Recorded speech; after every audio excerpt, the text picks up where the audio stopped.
just that on its own, you can actually see an improvement in your skin. I find quite ironic is there's only a handful of evidence-based, peer-reviewed ingredients that have been shown to work in skincare. Well, let's start with the good. Well, welcome everybody. I'm Frank Selim, the CEO of Vital Plus, and I'm with Fiona Tuck again.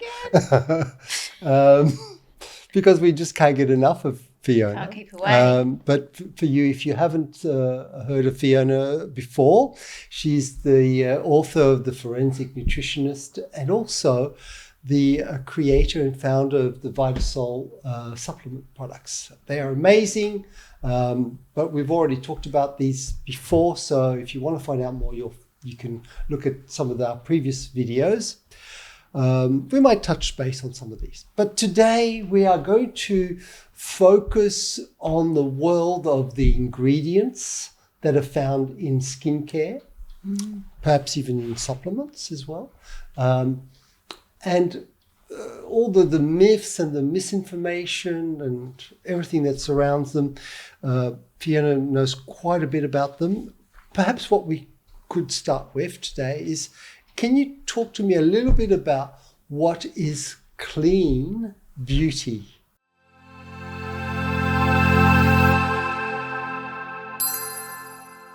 How long have we got? Oh, Look, as long as you like. I think the thing with clean beauty, it's just something that's grown in the media and grown online, and it actually doesn't really mean very much. It's just become a marketing term to sell skincare products, and it's just, in my opinion, got a little bit out of control. Clean beauty has really started from ingredient scaremongering by promoting products it's free from, in a way to scare people to think, well, I don't want to use that product because it's got that in, therefore that must be bad, this must be better. And over time and over the years, it's just got bigger and bigger, and now, pretty much every product has got being promoted as clean beauty, and the actual term doesn't mean anything. Anyone can call their product clean beauty. It's up to the person marketing it as to what they determine to be clean beauty. And usually it's free from certain ingredients or supposedly nasty ingredients. But really, that's something I think we need to investigate. Yeah, right. So there's no authority that's sort of saying, at all. Oh, that can't be a clean product. No, it's a completely made up term. It's a marketing term. That started probably in the late 90s, That far back. Wow. Yeah, but it probably wasn't called clean beauty then. It's only in recent years it's been called clean beauty. I think it was on the back of the wellness industry, and we were sort of clean eating, and then it went into clean beauty. But there's no scientific basis behind it. Right. So there you go. So if you want to market your salon as a clean beauty salon, then you could. There's nothing that tells you that you... No, not really. And that's the whole irony of this really is that anyone can say anything and call it clean beauty. And it's, some ingredients I would look at and I wouldn't call them clean. Some people are saying they're clean because they're natural, but then they're promoting natural products that aren't really natural. So it's a minefield out there. And I think it's actually getting completely out of control.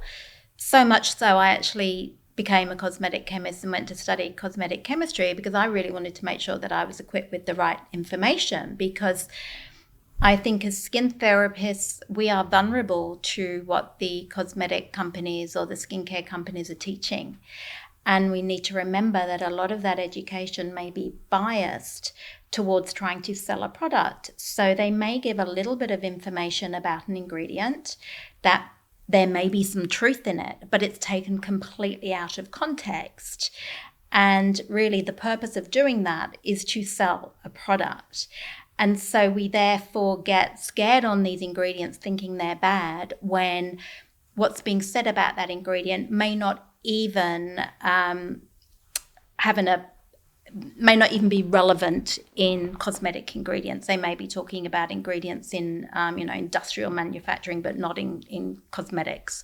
So there's a lot of misinformation when it comes to clean beauty, and a lot of these clean beauty apps, again, they are not scientific and they're not giving the full information. And that's what I think we need to be aware of. So that's really insightful information. It'd be great for the consumers to hear what you're saying, but for the beauty therapist, are there distributors who claim that they are selling?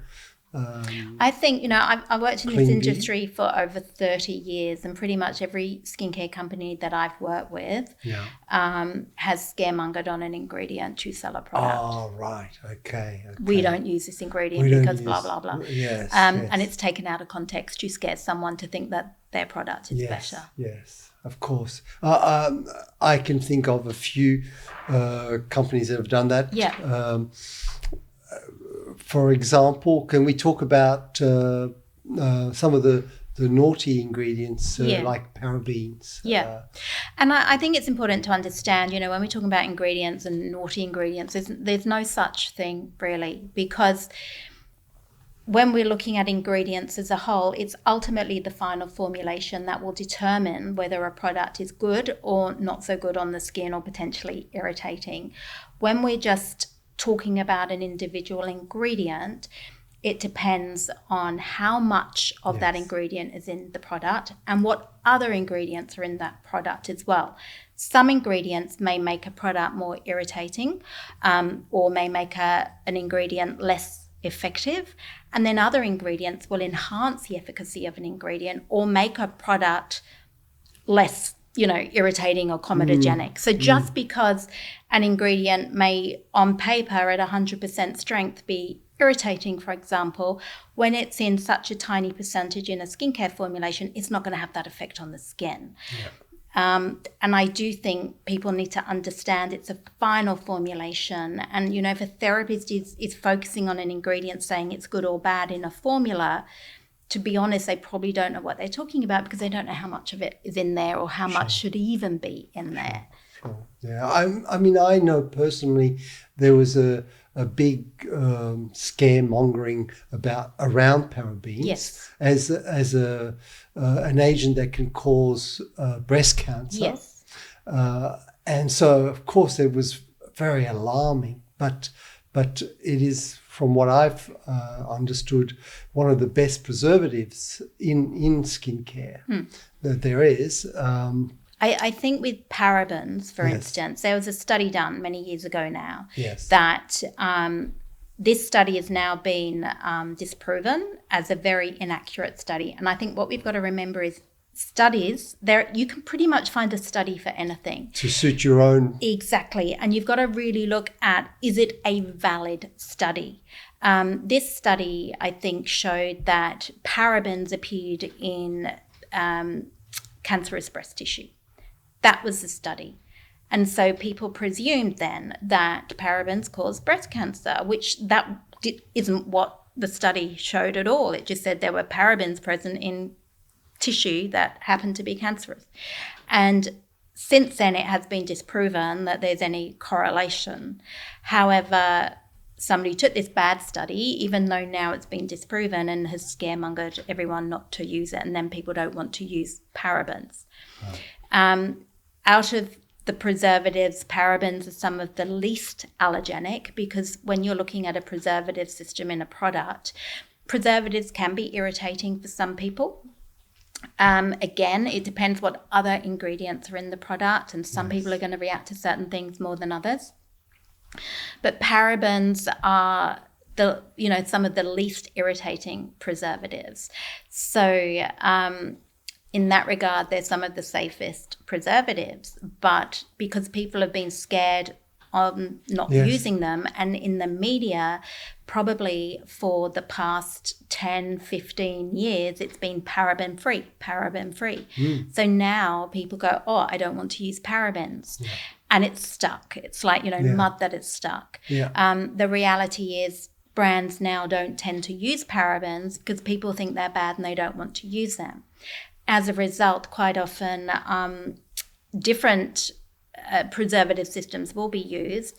Some of these newer preservative systems may be potentially more irritating. They may need higher amounts. They may cause more irritation. Some of the newer ones haven't been around as long and haven't been studied for as much.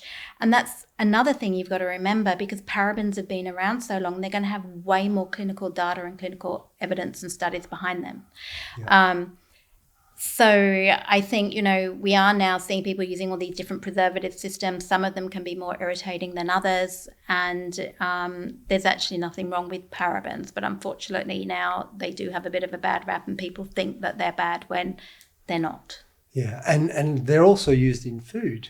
So you probably get more parabens from, ham and peas. This is the crazy thing as well, because, people will scaremonger on an ingredient. And don't forget, a tiny percentage of a preservative is used in a skincare preparation. It's only 0.0 or something. And we get caught up in ingredients, but then that often same person is going out eating, junk food and drinking copious amount of alcohol at the weekend. And we know alcohol is a known toxin. Yeah, that's right. It's funny, isn't so it? The same people will... You've got to put it into perspective. Yeah.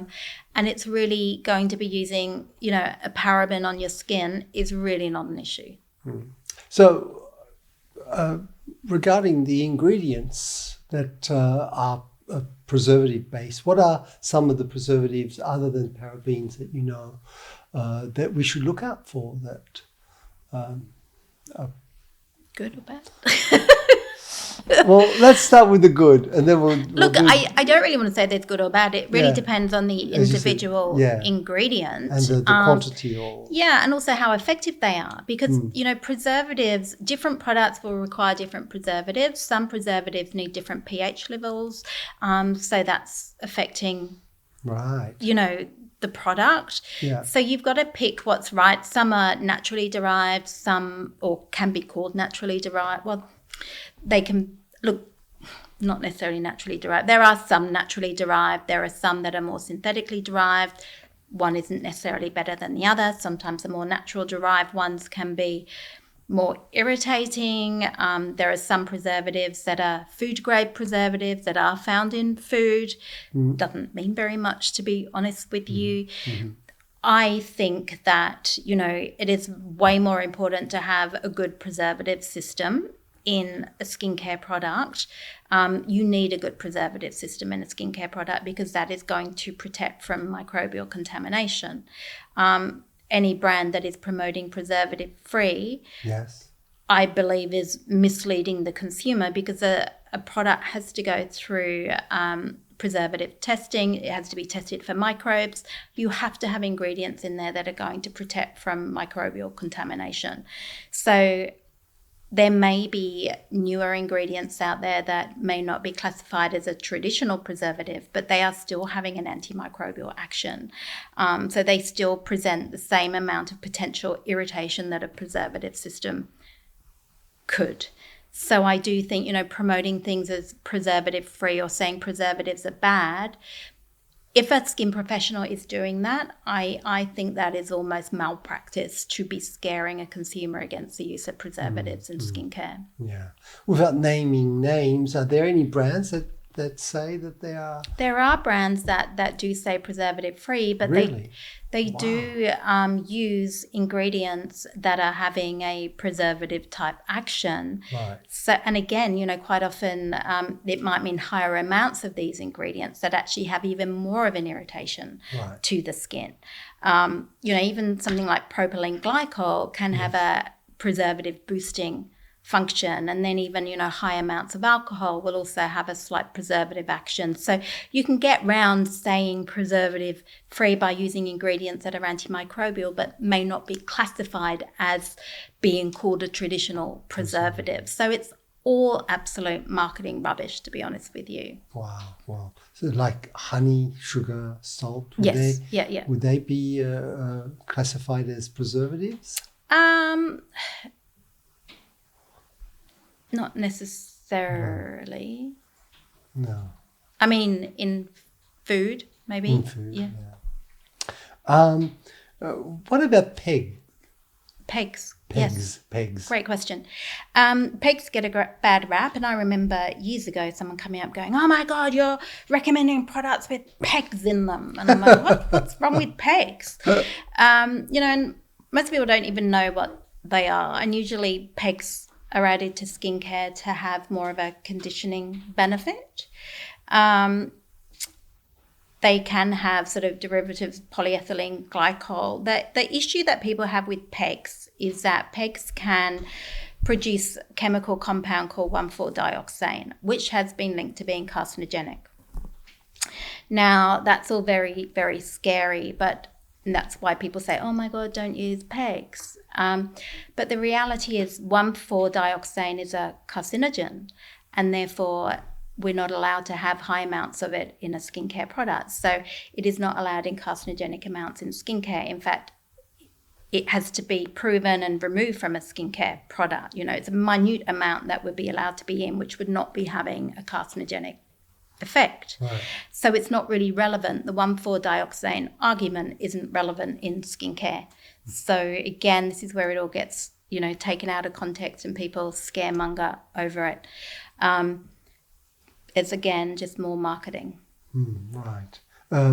Mineral oils?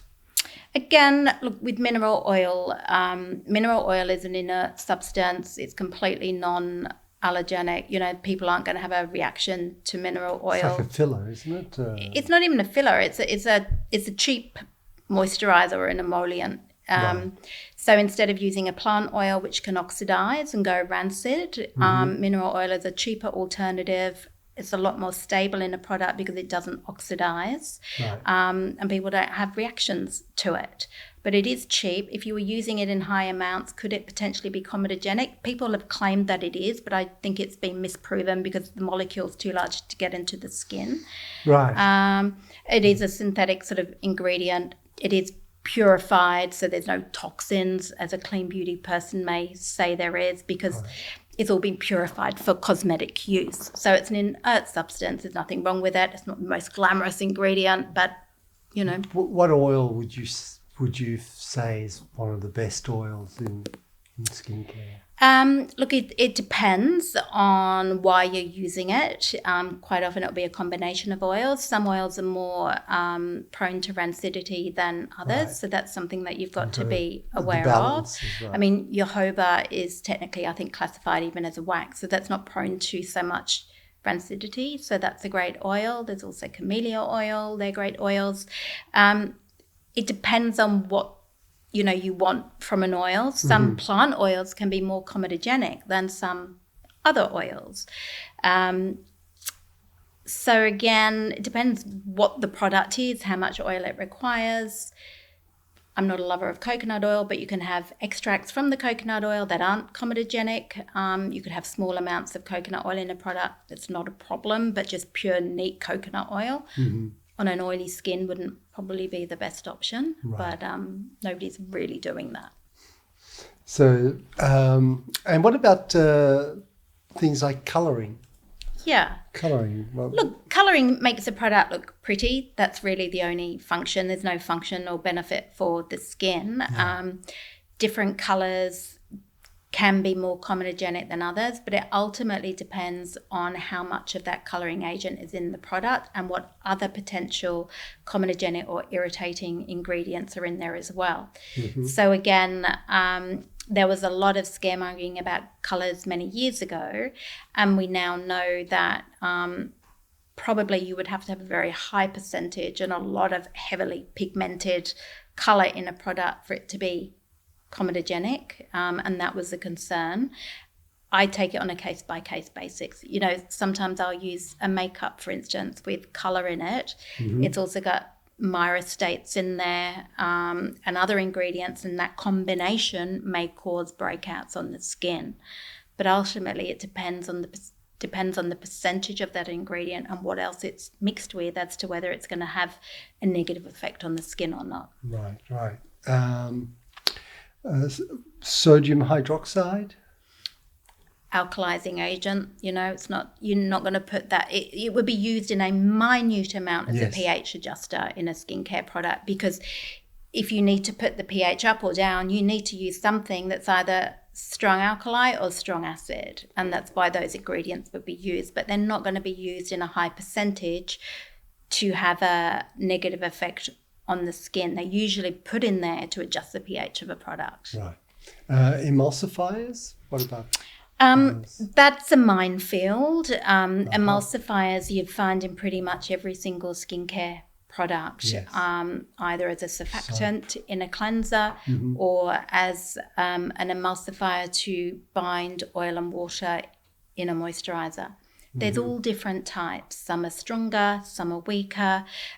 Some can be a little irritating on the skin, and others can actually help to reinforce barrier function. Right.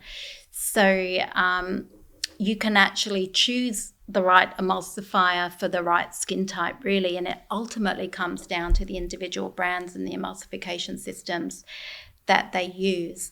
To say emulsifiers are bad would be misinformation, because that, again, brands out there saying, emulsifier free, but they actually do use emulsifiers, like lecithin is an emulsifier. So I think it's important to know some emulsifying systems may be a little drying on the skin or increase transepidermal water loss, and some can actually enhance skin barrier function. So it's using a brand that is going to be all about skin barrier and hydration rather than using maybe a cheap emulsification or cheap surfactant system that hasn't got all the additional hydration and emollient systems in there to support barrier function. Right.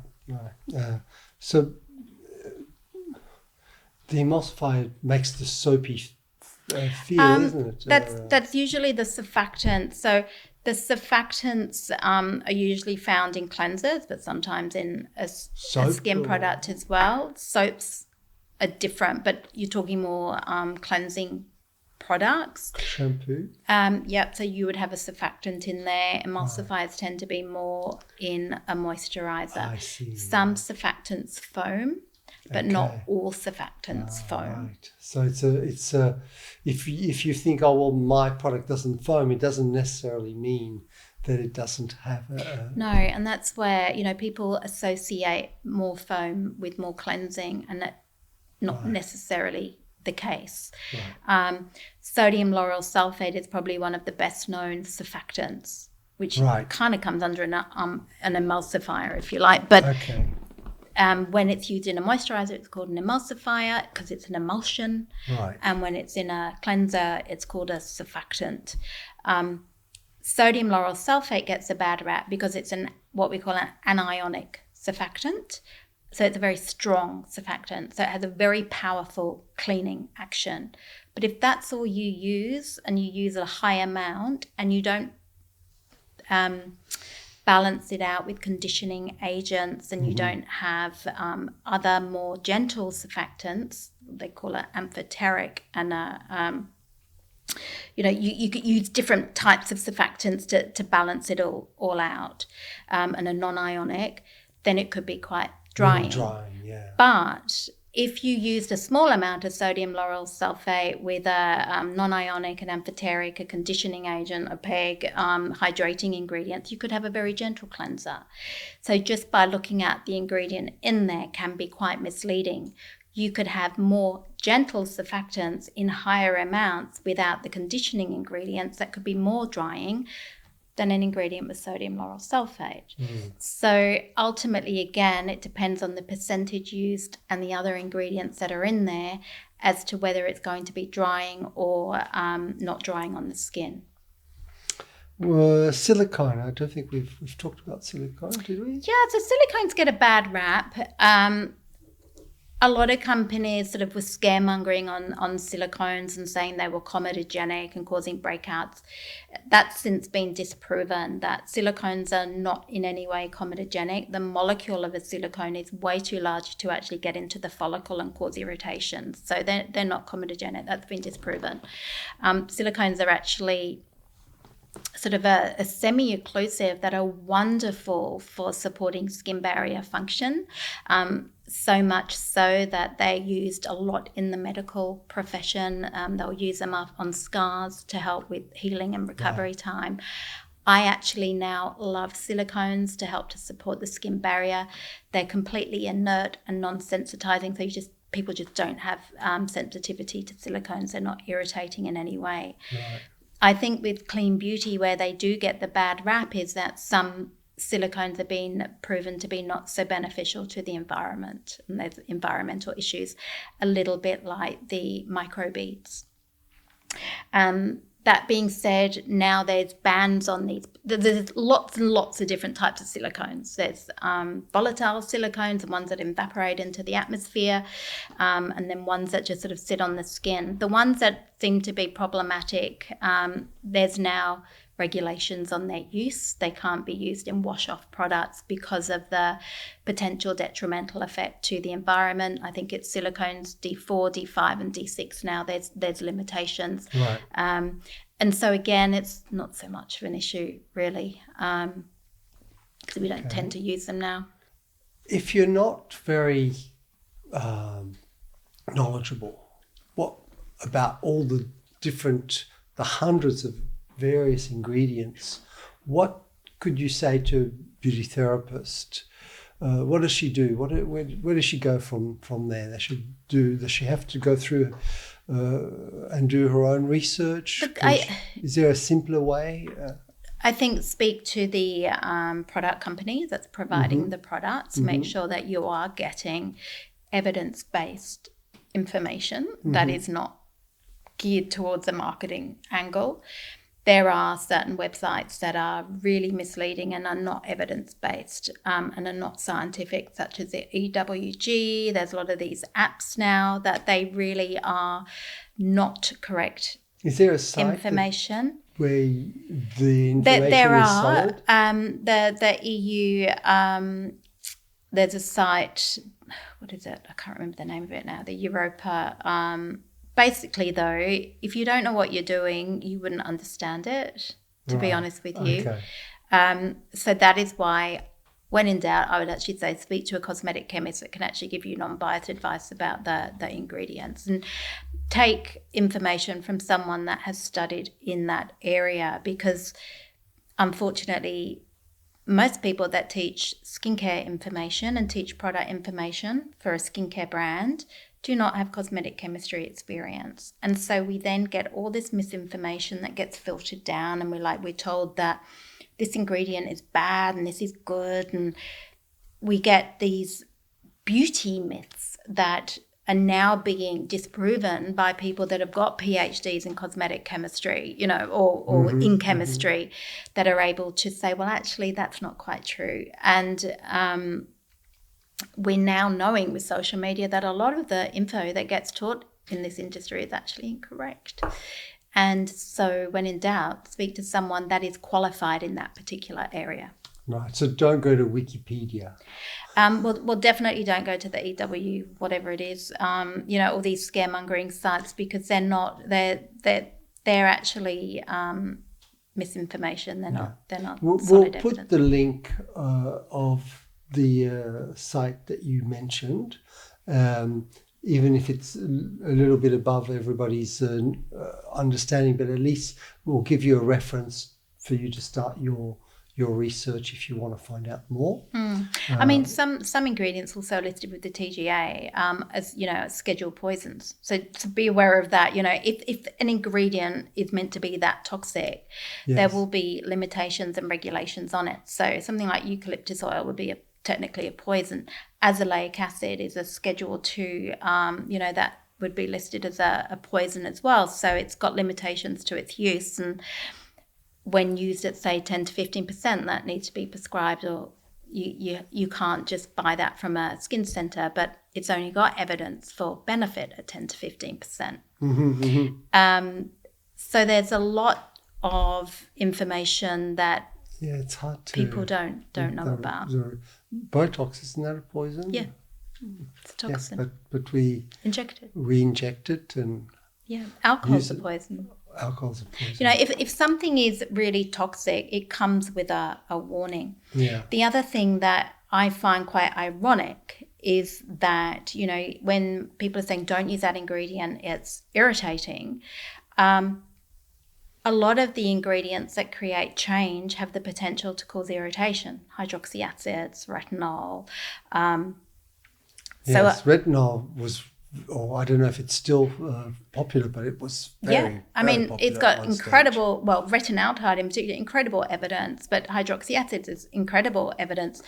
But they can cause sensitivity. So definitely, it's about understanding what we're actually saying. We're one breath saying don't use that because it may disrupt skin barrier, but we're not really understanding the percentage in the other ingredients in there. And then at the same time, there's people recommending all these treatments in clinic that are completely removing the skin barrier. So it's about critical thinking and balance and moderation and really understanding what you're saying. If you're in one breath saying, don't use that ingredient, it's drying, but then you're giving someone a spray tan on the face that's got dihydroxyacetone, which is one of the most drying ingredients you can put on your skin, but it's in every self-tan. Exactly. You've got to think about what you're doing. I guess that after a while, the beauty therapist would realize I keep getting clients calling me back, or they've got reactions, or they're not happy with what the outcome, and they should question whatever it is that they're using. Perhaps. And I think it's understanding I think it's understanding not to sell a product by scaremongering, because I come across therapists all the time scaremongering on an ingredient, and then they've got another range in the clinic that has got that ingredient in there, right? Because they haven't read the ingredient list. They don't understand the ingredient list. Yeah. One brand is telling them don't use this, and then in another range, it's in that range, but they're not aware of that because that brand's not scaremongering on it. And this is where we get this sort of misinformation. So I do think we have to be careful. But, if you were using a self-tanning lotion, that's got drying ingredients. And it's got ingredients in there that could be sensitizing. But it will also have ingredients added to try and counteract that dryness. So they'll add high amounts of humectants. So it depends. Some self-tanners may be really drying, and then other ones may be more well formulated so to counteract that dryness. And that is why we can't just go around saying, don't use that, that's bad. It comes down to the individual formulation, and choose a brand that you trust, basically, and get good results with. Yeah. So you're talking about self-tanning. What about SPFs? Can you tell me a little bit about what you think of them? Should we go stronger the better, or what's your point of view? I think SPF's a very personal thing in the fact that, some people like a thick, rich one, some people like a lightweight one, some people work better with a chemical SPF, some people prefer a physical SPF. I think with SPF, we know that it's probably the most anti-aging thing that we can use. That's big. Even just using an SPF on its own can help protect against pigmentation, aging and pigmentation. So just that on its own, you can actually see an improvement in your skin. So I'm all about wearing SPF every day, face, neck, chest area, and I do that without fail. I wish I had done it without fail many years ago, probably only when I got more concerned about aging myself. I thought, I'll get into it. And I probably got into it a bit too late, to be honest, but better late than never. Sure. I personally prefer a chemical SPF because I don't like that white cast and that whiteness that you can get from some physical SPFs. Right. Again, there's a lot of misinformation about SPFs. A lot of physical SPFs still go through a lot of chemical processing. So they're not as natural as people think. They still absorb the UV light, even though people say they reflect. It's a minimal percentage that a physical will reflect, but most of it is being absorbed and converted. The UV rays are being absorbed and converted as much or very similar as a chemical SPF would be. So again, I think it's important that we don't scare clients into saying don't use a chemical SPF, which I have heard that narrative a lot. Chemical SPFs now, there are very new ones that aren't irritating, way back when they first came out. Potentially some of them may have been a little more sensitizing, but now there's newer ones that are not sensitizing at all and are very good. And it ultimately comes down to your skin type and what you prefer, because a darker skin would not do well with a physical SPF. But I think you need a minimum of an SPF 30. preferably a 50 because you're going to get more protection. But again, it's a very small percentage. But if you are going to get that little bit of extra percent protection, then why not? But ultimately, I think it's important to remember that an SPF is not a sun block. It's filtering the rays. You're still getting UV rays coming through. So it's not a complete block. So there will be some rays coming in. So we still need to make sure that we're using antioxidants and protecting the skin and reapplying the SPF as well as we can. But I don't think it's really an issue with vitamin D. I know some people ask about that. Yeah, I was going to ask you what's and, you know, the studies don't seem to prove that vitamin D is an issue because if you sort of put in your SPF here, other areas are going to get exposure throughout the day. There's still a small amount of UVB that is getting through anyway, and it's UVB that is helping with the vitamin D production. So it doesn't seem to be an issue, so I wouldn't worry about that. Do you wear SPF even in winter? Yes. Okay, so you recommend it all year round? All year round, yeah. Okay, well, that's very interesting. What about, can you tell me what are exosomes? Exosomes. Look, I can't really tell you too much about exosomes because they're still really in their infancy.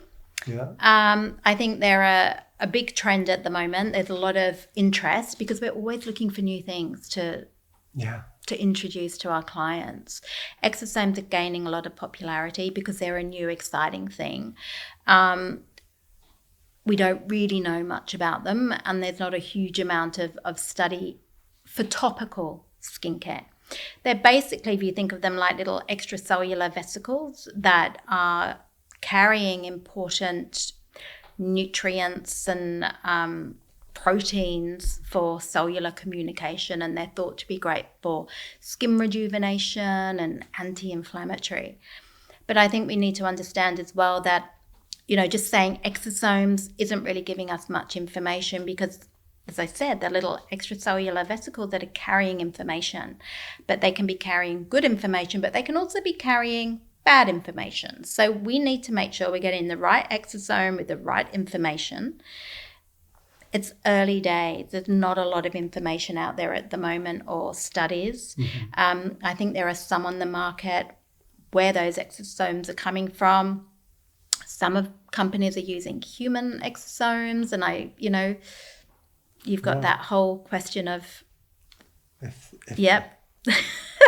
are we, how does that work? How would a plant exosome work? How is it getting in the skin? I think some companies are using them and needling to get that further into the skin. Right.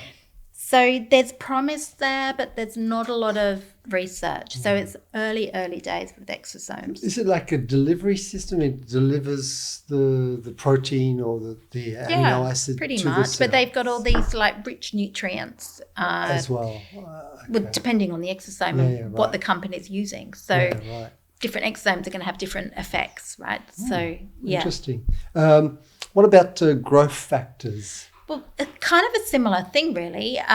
So when we're talking about growth factors, again, where is that growth factor coming from? Is a plant growth factor going to do anything? Are we talking about peptides that are acting as growth factors? It depends on that individual ingredient. It then depends on the amount of that ingredient that's being used, and it depends on how is that ingredient being delivered into the skin. So with growth factors, personally, I would be more about treatments that are enhancing your own growth factors. So that stimulate your own manufacturing. Yes. So like, collagen. PRP, for instance, things like that. Growth factors in topical skincare, again, not a huge amount of solid peer-reviewed evidence. Early days. One of the things I've discovered recently, Snail Mucin. Snail Mucin. Can you tell me about Big thing, I think it came out of Korea, if I'm right, but I might be wrong there, but it's an ingredient that's been trending. Yes. Look, really think of it like hyaluronic acid with some nutrients in there. And it literally is snail slime. Right. I think in Asia they were doing snail facials where they are literally putting snails on the face and letting the snail move over. Now they're growing they've got snail farms where they're farming snails and extracting the snail mucin and putting it into skincare. Right. Obviously, it would be purified in some way. Or, yeah. So from an ethical perspective, it's probably not something that I would be a fan of. You can still get just as great ingredients, hydrating ingredients and nourishing ingredients without having to use snail mucin. So are there benefits from snail mucin? Potentially, yes, but you can still get benefits from things like hyaluronic acid and vitamins and minerals without having to use that. Just to use that. Mushroom. We must talk about mushrooms. Look, there's Mushroom always extracts. ingredients that are coming out. And I think what we need to understand is that there's only a handful of evidence-based, peer-reviewed ingredients that have been shown to work in skincare. There's only a handful, and they would be things like your hydroxy acids, your niacinamide, your retinaldehyde, some of your B vitamins. There's only a handful. Mushrooms are a new ingredient. Perhaps they may have, polysaccharide, hydrating ingredients and benefits for the skin. Do they have strong peer-reviewed evidence base behind them? No, I don't think you're going to get a dermatologist saying, let's get you on the mushrooms. Might be a nice ingredient from a marketing perspective.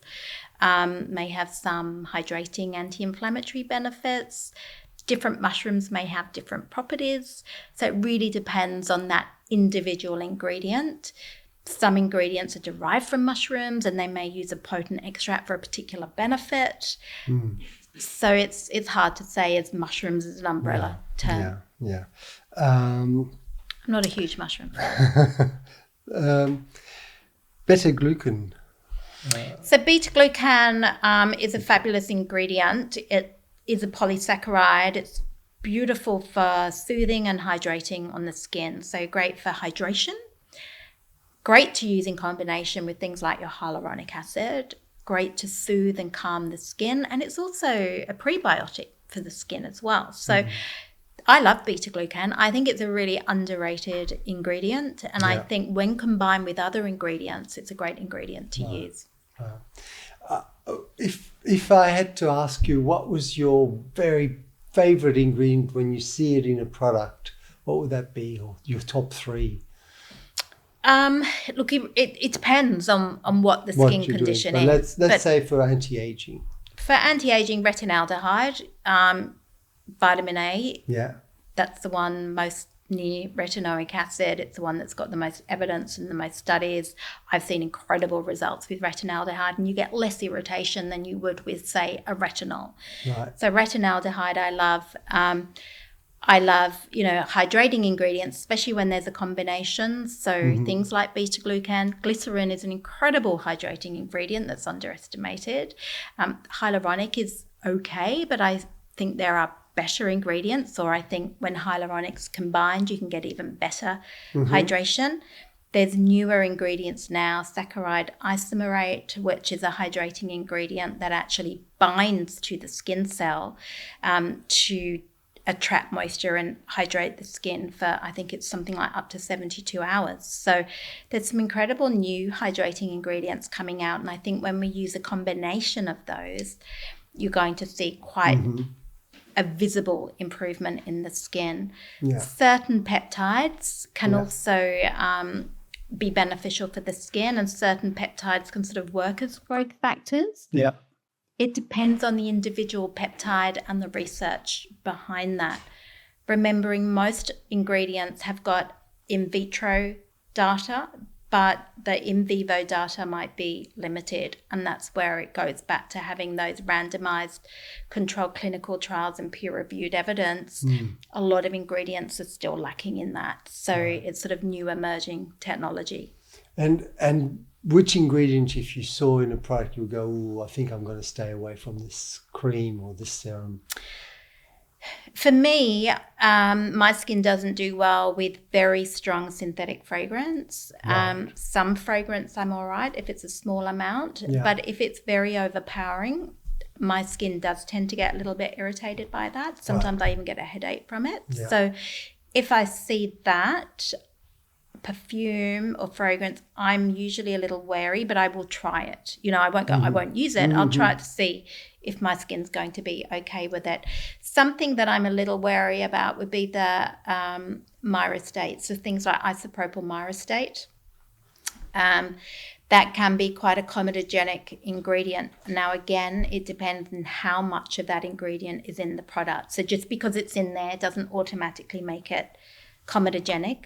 But if that's mixed with other ingredients, a lot of lipids and oils, myristates, colors, it's a leave-on product, it's got a lot of artificial fragrance in there, my skin might not do so well with that. So I don't think we can just villainize or demonize an individual ingredient, because, again, it comes down to the amount of that ingredient and what else it is in there.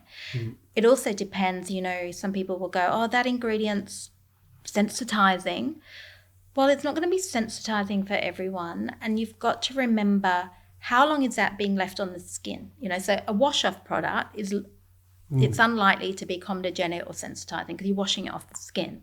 So we've got to think about the time on the skin, what other ingredients are in there. Has it got calming anti-inflammatory ingredients in there to balance it out? Is it only in a low amount, so it's not going to have a potential detrimental effect? So it's very hard just to go, oh, I don't want to use that because of that ingredient, unless you have a particular allergy. But to look at something and go, I'm not going to use it because that's in there, you're sort of throwing the baby out with the bathwater, because it's telling me you don't really understand the formula. Right. Wow. That's very interesting. Thank you very much. I think we've got quite a lot of information from Fiona about all the various ingredients. For more information, contact us at Vital Plus, and we'd be happy to help you out finding out more about certain ingredients, whether they're good or bad, or what myths around them. So don't hesitate to call us anytime. The information is below this video. And Fiona, thank you very much. You're welcome. Thank you. Visit our website to claim your free trial pack or schedule a consultation or in-salon demonstration.